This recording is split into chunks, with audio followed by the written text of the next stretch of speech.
مستمعي راديو هيفي اف ام، أسعد الله أوقاتكم. في منتدى هيفي الثقافي لهذا اليوم نلتقي مع فنان تشكيلي كردي أمضى جل حياته في الاهتمام بهذا الفن. في حوارنا هذا نتعرف على شخصه وعطاءاته الفنية وانشغاله في هذا المجال. نرحب معكم بالأستاذ أمين مراد، فأهلا بكم.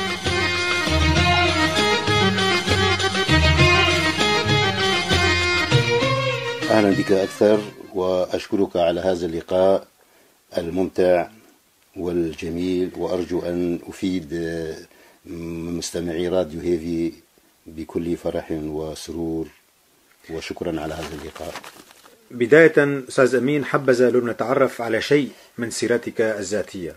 أخي، سيرتي الذاتية: أنا من مواليد الحسكة، قرية معشوق. أحمل إجازة في الفنون الجميلة من جامعة دمشق عام 1985. عضو اتحاد الفنانين التشكيليين في سوريا. لي مشاركات في المعارض الرسمية، مثال المعارض السنوية للقطر، معارض نقابة المعلمين، معارض تحية إلى الانتفاضة، ومعارض أخرى، ومعارض فردية. معرض فردي في مركز الثقافي السوفيتي بدمشق عام 1986 افتتح برعاية الدكتور فاتح المدرس نقيب الفنانين في ذاك التاريخ. ومعرض فردي ثاني في مركز الثقافي العربي بدمشق عام 1990 برعاية وزارة الثقافة. ومعرض ثالث في مركز الثقافي العربي بالقامشلي عام 1991. يا أخي، أيضا شاركت في عدة معارض مشتركة في كل من دمشق والقامشلي. عملت مدرسا في ثانويات دمشق من عام 1983 لغاية عام 1990. تم تعييني مدرسا في محافظة الحسكة مدينة القامشلي، مدرسا لمادة التربية الفنية في معهد إعداد المدرسين، ومدرسا في معهد وثانويات الفنون النسوية عام 1990 لغاية عام 2014. هذه صورة عن سيرتي الذاتية بشكل مختصر.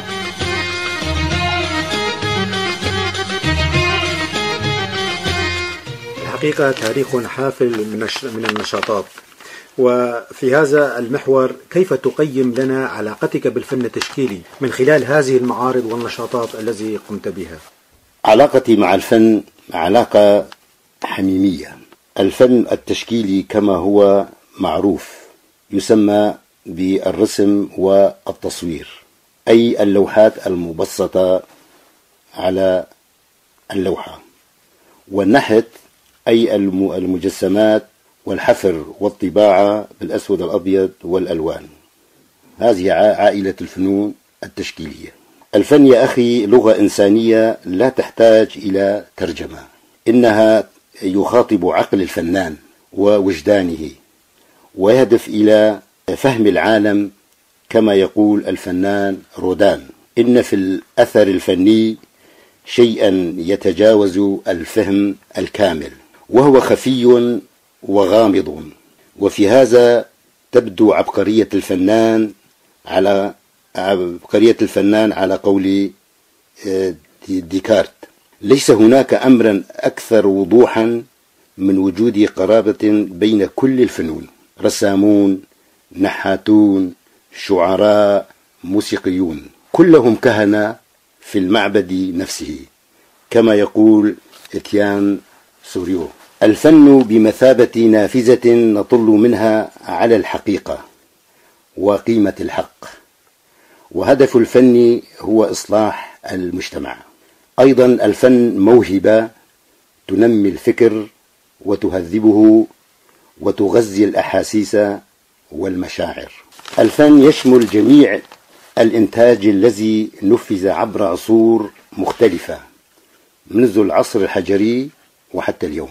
وقدم الفن جملة من الإسهامات لتطوير المجتمع، سواء كانت جمالية أو اجتماعية أو فكرية، فهو شاهد على عصره ومؤثر فيه فكريا، ويحمل رسالة مستقبلية مؤثرة على العصور اللاحقة فنيا.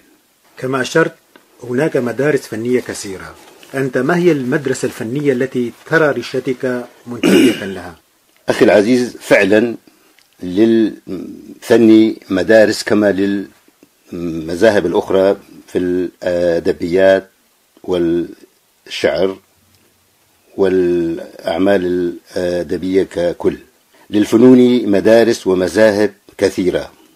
وجدت نفسي مع المدرسة الواقعية التعبيرية، لأنها الأقرب إلى المشاهد، لأن اللوحة الواقعية التعبيرية يمكن قراءتها بسهولة من خلال الشكل والمضمون، لأن اللوحة لها شكل ومضمون بآن واحد، أي الأشكال والألوان والرموز والمساحات الظاهرة على سطح اللوحة، بالإضافة إلى مضمون اللوحة، موضوع اللوحة أي الفكرة والإيحاء فيما يحتوي اللوحة.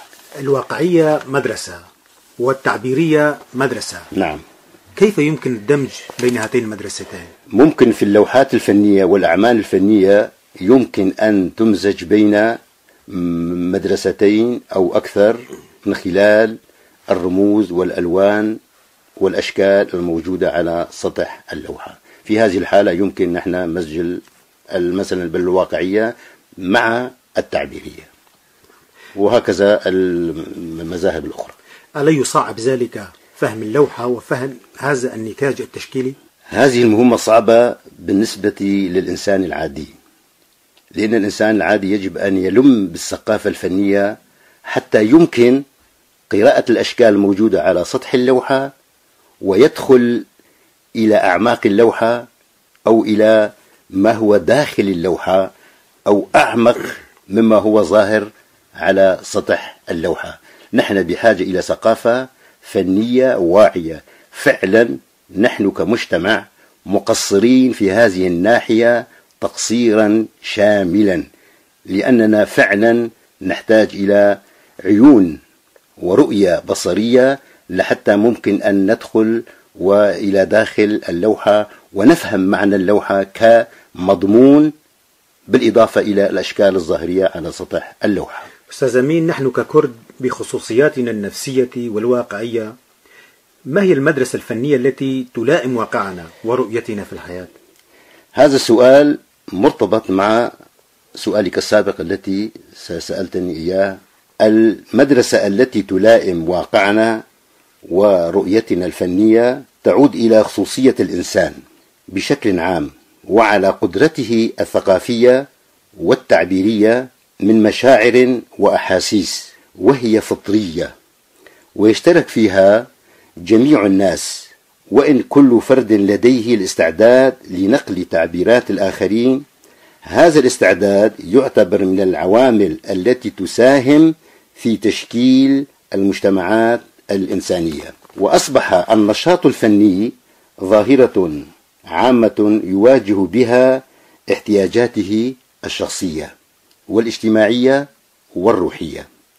إن معظم الدراسات الفنية الحديثة تؤكد إن جميع أفراد الجنس البشري يشتركون في القدرة على التعبير، وهي فطرية أي الموهبة، لكنهم يختلفون في درجاتها. ونحن ككرد لنا خصوصية خاصة، لأننا حرمنا من كل شيء في الحياة، ومع ذلك احتفظنا بتراثنا الثقافي الفني رغم كل المصاعب والظروف القاسية التي فرضت علينا.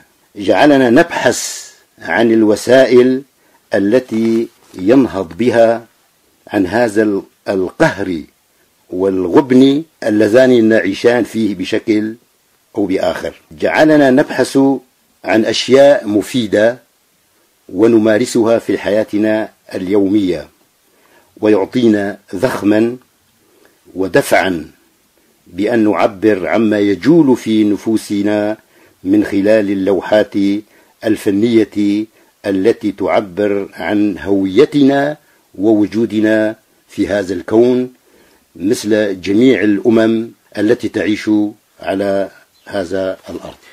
حسب تجربتك، هل لاحظت اهتماما لدى الشعب الكردي بهذا الجنس الفني؟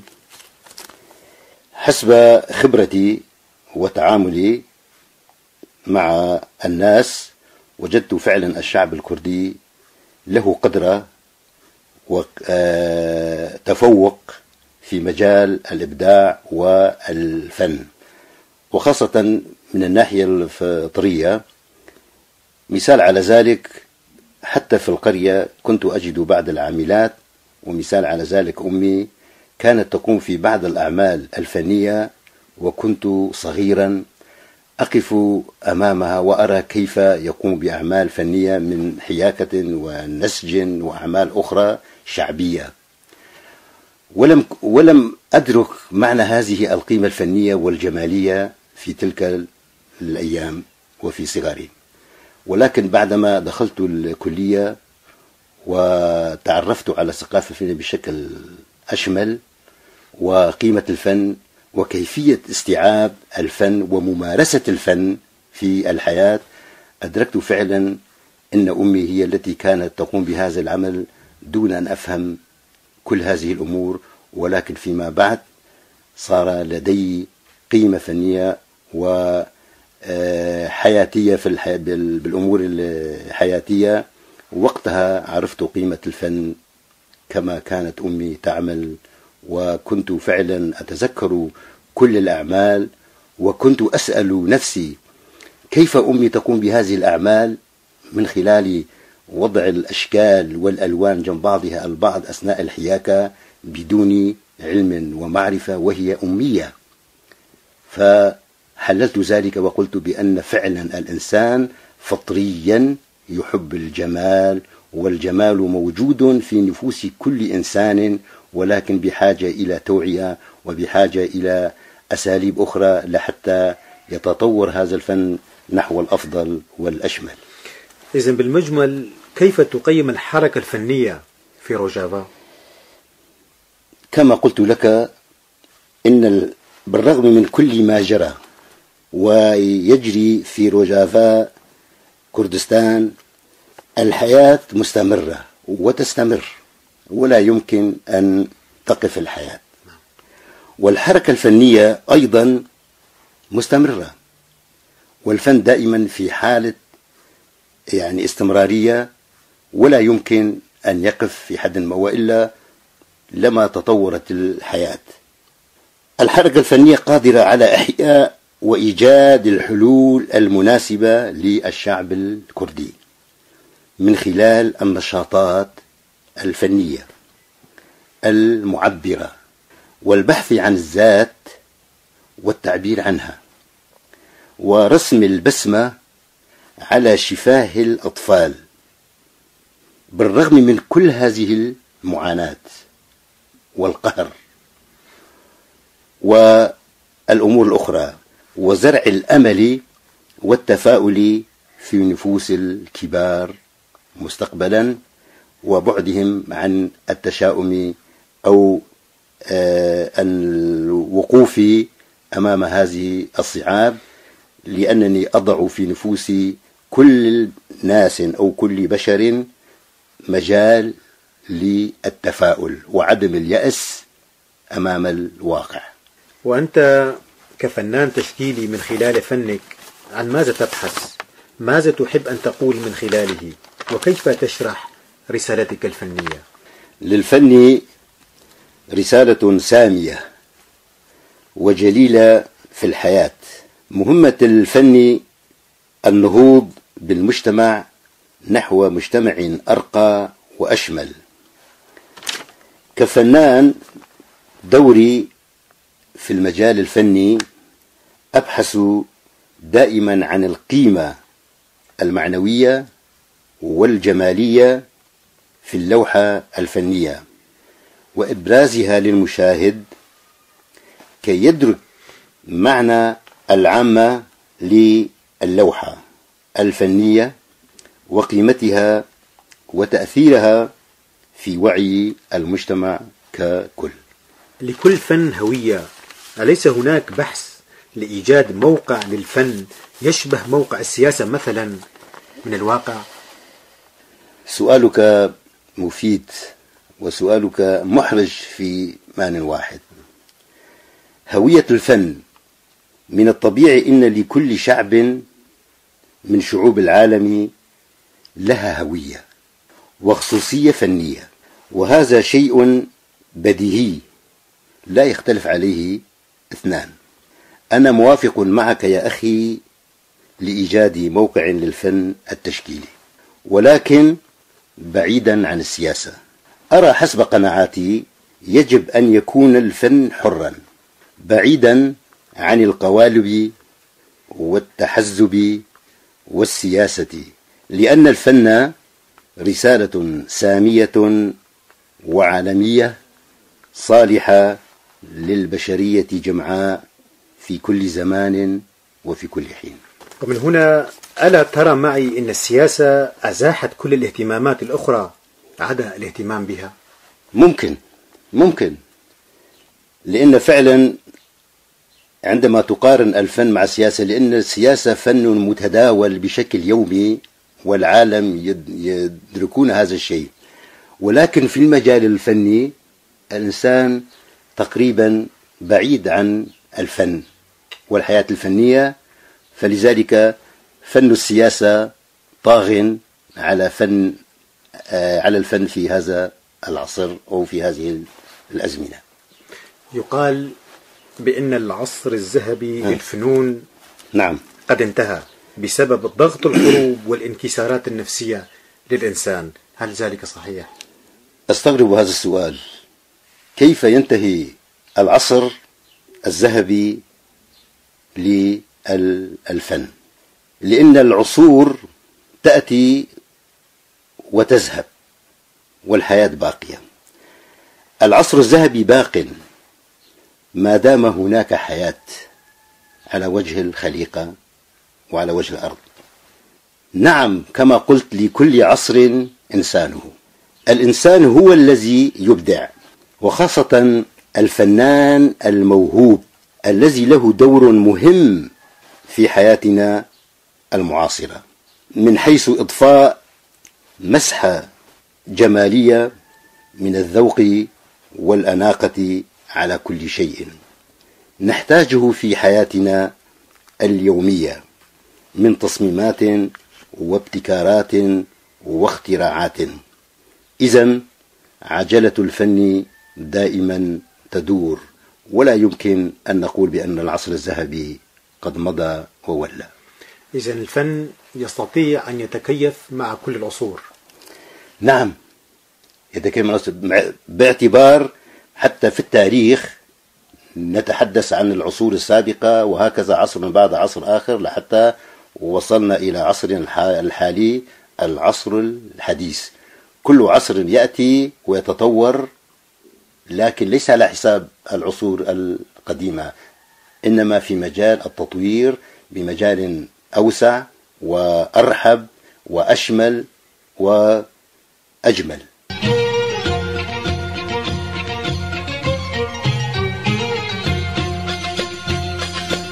الفن التشكيلي أصبح متآكلا عندنا بسبب انشغال الناس بالأمور المادية والحياتية وانصرافهم عن القيم الجمالية تحت ضغط الظروف والواقعية. ماذا تقول في ذلك؟ الاجتماع معك فعلا يحرجني في بعض الأحيان، خاصة على الأسئلة التي تطرحها علي، لأن هذه الأسئلة فعلا ممكن تكون حرجة أمام إنسان عادي بعيد عن مجال الثقافة والفن. وأشكرك فعلا على هذه الأسئلة شكرا. المفيدة. لا يمكن أن يصبح الفن متآكلا، على العكس يعيش في حالة التطور والنهوض الدائمين. لو كان الفن متآكلا كما سألت أو كما تقول أو كما يفهم الآخرين لما تطورت الحياة، لأن الحضارات يا أخي نتاج الفنون الخالدة، وكل هذه التطورات والاختراعات والتقنيات والإبداعات والتصميمات، الفنان هو وراء كل هذه الأشياء، لأنه يملك قدرة هائلة من الموهبة والإبداع والخلق والابتكار.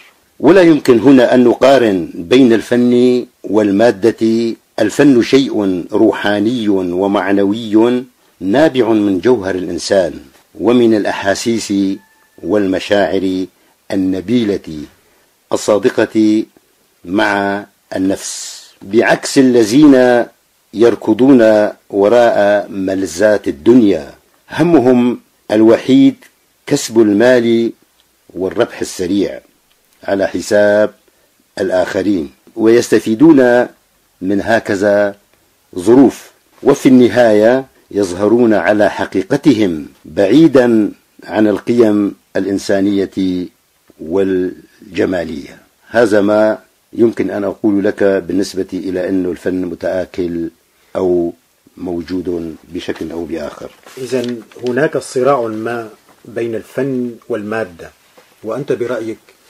سيصب نتائج هذا الصراع لصالح أي من الطرفين؟ المادة كما معروف في جميع العلوم، المادة تذهب وتأتي، والإنسان يجب أن لا يفكر في المادة أبدا، لأنه فكر الإنسان وثقافة الإنسان هو الذي يتعامل مع المادة وليس العكس.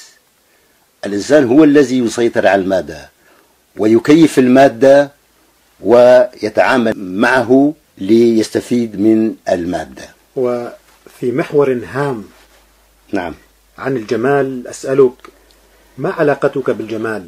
وكيف تنظر إلى مفهوم الجمال والذي يعتبر فعلا علما حسب الكثير من الفلاسفة؟ هل ما زال الجمال كقيمة محافظا على تأثيره في الكائن البشري؟ الآن دخلنا إلى حوار آخر. نعم. وإلى بحث آخر. هذا البحث فعلا وهذا السؤال الذي طرحته سؤالا مفيدا ومهما وجميلا بشتى أنواعه وأشكاله. وهل نعتبر بأن الجمال علم يدرس في الجامعات كمادة علمية؟ هذه حقيقة، وكنت أطرح هذا السؤال أثناء التدريس على طلابي وطالباتي. نفس السؤال يتعلق بعلم الجمال، لأنني متعطش إلى معرفة الجمال وقيمة الجمال ودور الجمال في الحياة. وكان لنا أستاذ محاضر في الجامعة يدرسنا علم الجمال والنقد، فكنت أحبه وأحب محاضراته وأود أن أستمع إليه ساعات وساعات. هل هناك أجمل من الجمال والحديث عن الجمال ودور الجمال وقيمة الجمال؟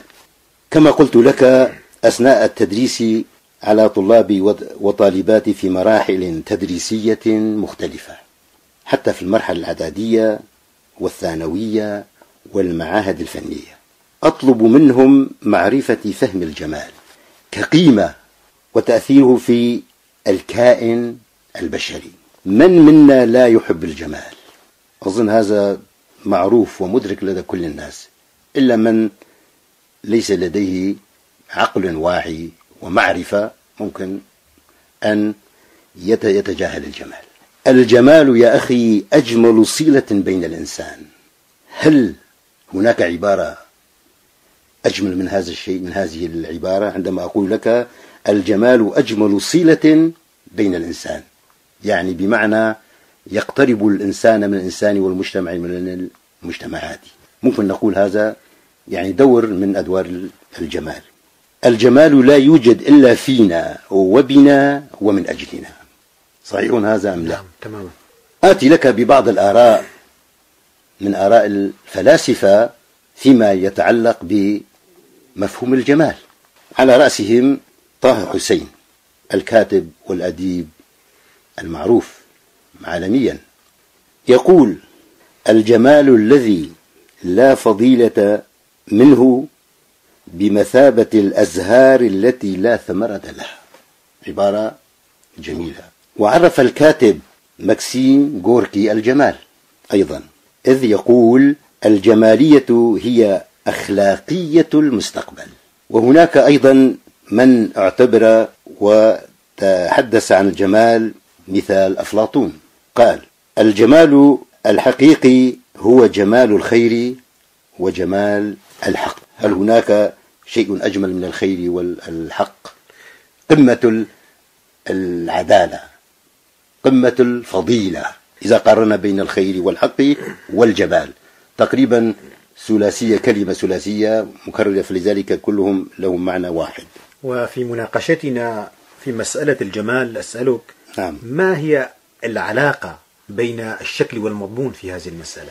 أيضا هذا سؤال مفيد، وهذه هي الأسئلة، وخاصة هذا السؤال كان يطرح علي كثيرا، بين الشكل والمضمون. فعلا كنت أنبه طلابي وطالباتي من مغبة الوقوع إلى ظواهر الأشياء الجميلة، ويتعظ بأن لا يذهب ضحية الفن أو الشكل الظاهري الجميل. ما هو ظاهر وجميل ممكن أن يكون بعكس ما هو خفي ومضمون وداخلي. لا يمكن نحن أن نعتبر الشيء الظاهري الجميل بأنه جمال. أضرب لك مثالا لحتى ندخل في هذا الموضوع بشكل أوسع وأشمل، ويعرف مستمعين الأفاضل قيمة الجمال الظاهري والمضمون الداخلي للجمال أو جوهر الأشياء. دائما نحن نبحث في جوهر الأشياء لحتى نعرف ونصل إلى ماذا؟ إلى الحقيقة. مثال: عندما أناولك تفاحة بلون جميل وبألوان زاهية وشكل لامع، تقول بأن فعلا هذه التفاحة ممكن أن يكون طعمها لذيذ ومفيد، لكن بعدما أن تكسر التفاحة ماذا تجد في داخله؟ ممكن هذه التفاحة مدودة، فلذلك تقرف من شكلها الظاهري. فلذلك علينا دائما أن لا نبحث في ظواهر الأشياء، يجب أن ندخل إلى عمق الأشياء وندرسها بتمعن لحتى نعرف ما قيمة الجمال ودور الجمال في الحياة. إذن أنت تقول بأولوية المضمون على الشكل. هذا أكيد، هذا أكيد جدا. ممكن أنك تتعرف على شخص ما وترى في شكله وقامته ومظهره شكلا فعلا أنيقا، إنسانا جميلا، لكن عندما تحاوره ترى عكس ما كنت أنت ترنو إليه وتتمنى فيه، لأنه فعلا الشكل الظاهري لا يوحي بأن ما هو في فكره أو في جوهره شيئان متلازمان أو متساويان. وبالمقابل هل يمكنك تجاهل الشكل؟ لا يمكن تجاهل الشكل. الشكل والمضمون وجهان لعملة واحدة. لا يمكن نحن أن نعطي للشكل قيمة ونترك المضمون، أو نعطي للمضمون دورا أهمية بمعزل عن الشكل. فالشكل والمضمون في اللوحة، من لا يعرف يقرأ الشكل لا يفهم المضمون، ومتى فهم المضمون يعرف ما هو الرموز والأشكال الموجودة في اللوحة. ما هي حدود التوازن بين المفهومين؟ حدود التوازن فيها فعلا يجب أن يكون الأشكال الموجودة على سطح اللوحة موافقة مع مضمون اللوحة، وإلا لا قيمة الأشكال الموجودة على ظاهر اللوحة. الجمال كما قلت. سأتبع لك بعض الآراء الفلاسفة مثل ما مرنا معنا سابقا. يمكنك أن تكمل، تفضل. وحتى هيجل يقول: لا يبدو الجمال في الطبيعة إلا أفكارا للجمال في الذهن. لاحظ معي، يعني الجمال في الطبيعة عبارة عن أفكار للجمال الموجود في ذهن الإنسان. ويقول كانت أيضا: ليس الفن تمثيلا لشيء جميل، وإنما تمثيل جميل لشيء من الأشياء. فعلا فكرة فلسفية بحتة. كيف أفهم علاقة الفن بالأشياء وأقول هذا شيء جميل وهذا غير جميل إلى آخره؟ بحثا فلسفي بحاجة إلى مثقفين واعين لحتى يفهموا معنى الجمال. هذه بعض الآراء الفلاسفة عن مفهوم الجمال. ويشهد عصرنا الحاضر اهتماما خاصا بعلم الجمال والنقد الفني. أخيرا، الجمال كقيمة. جوابا على سؤالك: نعم، يجب المحافظة عليه كقيمة أخلاقية في أنفسنا. إذ جاء في أحد المؤتمرات، في مؤتمرات الجامعات المنعقد في هولندا، ما يلي، لحتى أبين لك دور التربية الجمالية في حياة الإنسان ودور الفنان في هذا المجال لمعرفة الجمال وحقيقة في نفوس طلابه أو في مجتمعه أو في بيئته. ماذا جاء في هذا المؤتمر؟